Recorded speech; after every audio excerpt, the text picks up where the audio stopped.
Hello friends, welcome to ಬಿಂದು world. ಮನೆಯಲ್ಲೇ ಇರೋಂತಹ 4-5 ಪದಾರ್ಥಗಳನ್ನ ಯೂಸ್ ಮಾಡಿಕೊಂಡು ತುಂಬ ಹೆಲ್ತಿಯಾಗಿ ಟೇಸ್ಟಿಯಾಗಿ ಒಂದು ಸ್ವೀಟ್ ಡಿಶ್ ಮಾಡೋದು ಹೇಗೆ ಅಂತ ತೋರಿಸ್ತಾ ಇದ್ದೀನಿ. ಅದೇ ಬಾಳೆಹಣ್ಣಿನ ಹಲ್ವ. ಈ ಬಾಳೆಹಣ್ಣಿನ ಹಲ್ವ ತುಂಬ ಈಸಿಯಾಗಿ ಆಗುತ್ತೆ. ಹಾಗಿದ್ರೆ ಬನ್ನಿ ನೋಡೋಣ ಏನೇನು ಬೇಕು ಅಂತ. ಮೊದಲಿಗೆ ನಾನಿಲ್ಲಿ 2 ಚುಕ್ಕಿ ಬಾಳೆಹಣ್ಣು ತೊಗೊಂಡಿದ್ದೀನಿ. ತುಂಬ ಹಣ್ಣಾಗಿರಬೇಕು ಬಾಳೆಹಣ್ಣು, ಆವಾಗ ತುಂಬ ಚೆನ್ನಾಗಿ ಬರುತ್ತೆ ಡಿಶ್ಶು. ಹಾಗೆ 1 ಕಪ್ ಅಕ್ಕಿ ಹಿಟ್ಟು, ಸ್ವಲ್ಪ ತುಪ್ಪ. ನಂತರ ನಾನಿಲ್ಲಿ ಡ್ರೈ ಫ್ರೂಟ್ಸ್ಗಳು ತೊಗೊಂಡಿದ್ದೀನಿ, ಗೋಡಂಬಿ ಮತ್ತು ದ್ರಾಕ್ಷಿ. ನೀವಿಲ್ಲಿ ಪಿಸ್ತಾ, ಬಾದಾಮಿ ಏನು ಬೇಕಾದರೂ ತೊಗೋಬೋದು. ಹಾಗೆ ನಾನಿಲ್ಲಿ 1 ಕಪ್ ಬೆಲ್ಲ ತೊಗೊಳ್ತಾ ಇದ್ದೀನಿ. ಬೆಲ್ಲನ ನಾನು ಪುಡಿ ಮಾಡ್ಕೊಳ್ತಾ ಇದ್ದೀನಿ. ಈಗ ಮಾಡೋದು ಹೇಗೆ ಅಂತ ನೋಡೋಣ. ಮೊದಲಿಗೆ ನಾವು ಬಾಳೆಹಣ್ಣನ್ನು ಸಿಪ್ಪೆ ತೆಗೆದುಬಿಟ್ಟು ನೀಟಾಗಿ ಕಟ್ ಮಾಡಿಕೊಂಡು ಮಿಕ್ಸಿ ಜಾರ್ನಲ್ಲಿ ಒಂದು ಸರ್ತಿ ಮಿಕ್ಸ್ ಮಾಡಿಕೊಂಡು ಗ್ರೈಂಡ್ ಮಾಡ್ಕೊಂಡು ಬರೋಣ. ಇದಕ್ಕೆ ನೀರೇನೋ ಹಾಕಬೇಡಿ, ಹಾಗೆ ಗ್ರೈಂಡ್ ಮಾಡಿಕೊಂಡ್ರೆ ಹೀಗಾಗುತ್ತೆ. ಈಗ ನಾವು ಇದಕ್ಕೆ 1 ಕಪ್ ಆಗುವಷ್ಟು ಅಕ್ಕಿ ಹಿಟ್ಟು ಹಾಕ್ಕೊಳ್ತಾ ಇದ್ದೀನಿ. ಹಾಗೆ ನೀರನ್ನು ಸ್ವಲ್ಪ ಸ್ವಲ್ಪನೇ ಯೂಸ್ ಮಾಡಿಕೊಂಡು ನಾವು ಗ್ರೈಂಡ್ ಮಾಡ್ಕೋಬೇಕು. ಒಂದೇ ಸರ್ತಿ ತುಂಬ ನೀರು ಹಾಕೋಬಾರ್ದು, ಸ್ವಲ್ಪ ಸ್ವಲ್ಪ ನೀರು ಹಾಕ್ಕೊಂಡು ಗ್ರೈಂಡ್ ಮಾಡಿಕೊಂಡ್ರೆ ನಮಗೆ ಗೊತ್ತಾಗುತ್ತೆ ಕನ್ಸಿಸ್ಟೆನ್ಸಿ. ಇದು ಒಳ್ಳೆ ದೋಸೆ ಹಿಟ್ಟಿನ ಥರ ಇರಬೇಕು ಕನ್ಸಿಸ್ಟೆನ್ಸಿ. ಇಷ್ಟು ಕನ್ಸಿಸ್ಟೆನ್ಸಿ ಇದ್ದರೆ ಹಲ್ವ ತುಂಬ ಚೆನ್ನಾಗಿ ಬರುತ್ತೆ. ಸ್ವಲ್ಪನೂ ಗಂಟಿಲ್ಲದಾಗೆ ನೀಟಾಗಿ ಕಲಿಸ್ಕೊಂಡಿರೋಂಥ ಸಾಮಗ್ರಿ. ಈಗ ನಾನಿಲ್ಲಿ 1 ಕಪ್ಪು ಬೆಲ್ಲನ ಪುಡಿ ಮಾಡಿ ಇಟ್ಕೊಂಡಿದ್ದೀನಿ.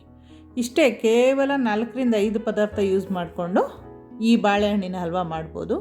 ಹಾಗಿದ್ರೆ ಬನ್ನಿ ನೋಡೋಣ. ಮೊದಲು ಪ್ಯಾನ್ಗೆ ನಾನಿಲ್ಲಿ 3-4 ಸ್ಪೂನಷ್ಟು ತುಪ್ಪ ಹಾಕ್ಕೊಳ್ತಾ ಇದ್ದೀನಿ. ತುಪ್ಪ ಹಾಕ್ಕೊಂಡು ಮೊದಲಿಗೆ ನಾನು ಡ್ರೈ ಫ್ರೂಟ್ಸ್ಗಳನ್ನೆಲ್ಲ ತುಪ್ಪದಲ್ಲಿ ಹುರ್ಕೊಳ್ಬೇಕು. ಮೊದಲು ನಾನಿಲ್ಲಿ ಗೋಡಂಬಿನ ಕೆಂಪು ಬಣ್ಣ ಬರೋ ತನಕ ಹುರ್ಕೊಳ್ತಾ ಇದ್ದೀನಿ. ಗೋಡಂಬಿ ಸ್ವಲ್ಪ ಗೋಲ್ಡನ್ ಕಲರ್ ಬಂದ ಮೇಲೆ ನಾನು ಇದಕ್ಕೇ ದ್ರಾಕ್ಷಿನ ಹಾಕ್ಕೊಳ್ತಾ ಇದ್ದೀನಿ.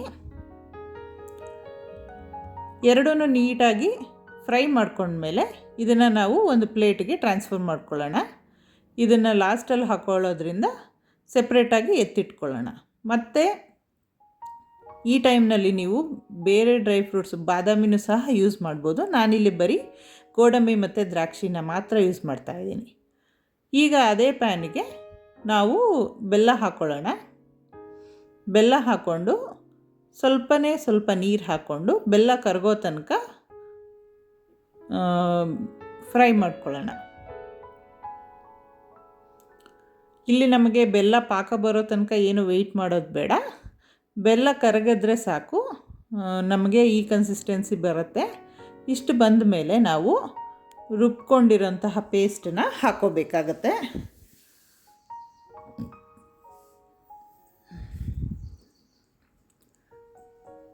ಈ ಪೇಸ್ಟ್ಗೆ ಸ್ವಲ್ಪ ನೀರು ಹಾಕ್ಕೊಂಡು ಮಿಕ್ಸ್ ಮಾಡಿಬಿಟ್ಟು ಹಾಕ್ಕೋಬೇಕು. ಹಾಕ್ಕೊಂಡು ನಾವು ಕೈ ಬಿಡದ ಹಾಗೆ ಅದನ್ನು ಮಿಕ್ಸ್ ಮಾಡ್ತಾನೆ ಇರಬೇಕು. ಒಂದು ಸ್ವಲ್ಪನೂ ಗಂಟಿಲ್ಲದ ಹಾಗೆ ಮಿಕ್ಸ್ ಮಾಡ್ತಾನೆ ಇರಬೇಕು.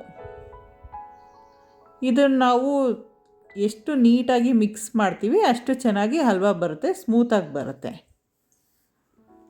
ನೋಡಿ, ಸ್ವಲ್ಪನೂ ಗಂಟಿರಬಾರ್ದು. ಅದು ನಾವೇನಾದರೂ ಮಿಕ್ಸ್ ಮಾಡೋದನ್ನ ತಿರುಗ್ತಾ ಇರೋದನ್ನು ಬಿಟ್ಟರೆ ಬೇಗ ಗಂಟಾಗ್ಬಿಡುತ್ತೆ. ಹಾಗಾಗಿ ನಾವು ಸ್ವಲ್ಪನೂ ಕೈ ಬಿಡದ ಹಾಗೆ ಮಿಕ್ಸ್ ಮಾಡ್ಕೊಳ್ತಾನೆ ಇರಬೇಕು. ಆಗ ಅದು ಪ್ಯಾನ್ಗೆ ಕಚ್ಕೊಳ್ದೇ ನೀಟಾಗಿ ಬರುತ್ತೆ. ಈ ಕನ್ಸಿಸ್ಟೆನ್ಸಿ ಬಂದು ನೋಡಿ, ಒಂದು ಸ್ವಲ್ಪನೂ ತಳ ಹಿಡ್ದಿಲ್ಲ, ಪ್ಯಾನಿಗೆ ಕಚ್ಕೊಂಡಿಲ್ಲ. ಇಷ್ಟಕ್ಕೆ ಬಂದ ಮೇಲೆ ನಾವು ಸ್ವಲ್ಪ 3-4 ಸ್ಪೂನಷ್ಟು ತುಪ್ಪನ ಹಾಕ್ಕೊಂಡು ಮತ್ತೆ ಹುರ್ಕೋಬೇಕು. ಚೆನ್ನಾಗಿ ಮಿಕ್ಸ್ ಮಾಡಿಕೊಂಡ್ರೆ ನಮಗೆ ಹಲ್ವ ತುಂಬ ಸಾಫ್ಟಾಗಿ ಟೇಸ್ಟಿಯಾಗಿ ಬರುತ್ತೆ. ಇಷ್ಟೇ, ಕೇವಲ ಒಂದು 10 ನಿಮಿಷ ಕಡಿಮೆ ಊರಿನಲ್ಲಿ ನಾವು ಹೀಗೆ ಮಿಕ್ಸ್ ಮಾಡಿಕೊಂಡ್ರೆ ಹಲ್ವ ರೆಡಿ ಆಗುತ್ತೆ. ಈಗ ನಾವು ಇದಕ್ಕೆ ಮೊದಲೇ ಹುರಿದಿಟ್ಕೊಂಡಿರೋಂತಹ ಗೋಡಂಬಿ ದ್ರಾಕ್ಷಿನ ಹಾಕ್ತಾಯಿದ್ದೀನಿ. ಹಾಗೆ ಸ್ವಲ್ಪ ಏಲಕ್ಕಿ ಪುಡಿನ ಹಾಕ್ತಾಯಿದ್ದೀನಿ. ಹಾಕ್ಕೊಂಡು ಮತ್ತೆ ನೀಟಾಗಿ ಮಿಕ್ಸ್ ಮಾಡಿಕೊಂಡ್ರೆ ನಮಗೆ ಬಾಳೆಹಣ್ಣಿನ ಹಲ್ವ ರೆಡಿ ಆಗುತ್ತೆ. ಬಾಳೆಹಣ್ಣು ಮನೆಯಲ್ಲಿ ಸಿಪ್ಪೆ ಕಪ್ಪಾಗೋಯ್ತು ಅಂತ ಬಿಸಾಕೋ ಬದಲು ಈ ರೀತಿ ಸ್ವೀಟ್ ಮಾಡಿದ್ರೆ ಎಲ್ಲರೂ ತಿಂತಾರೆ.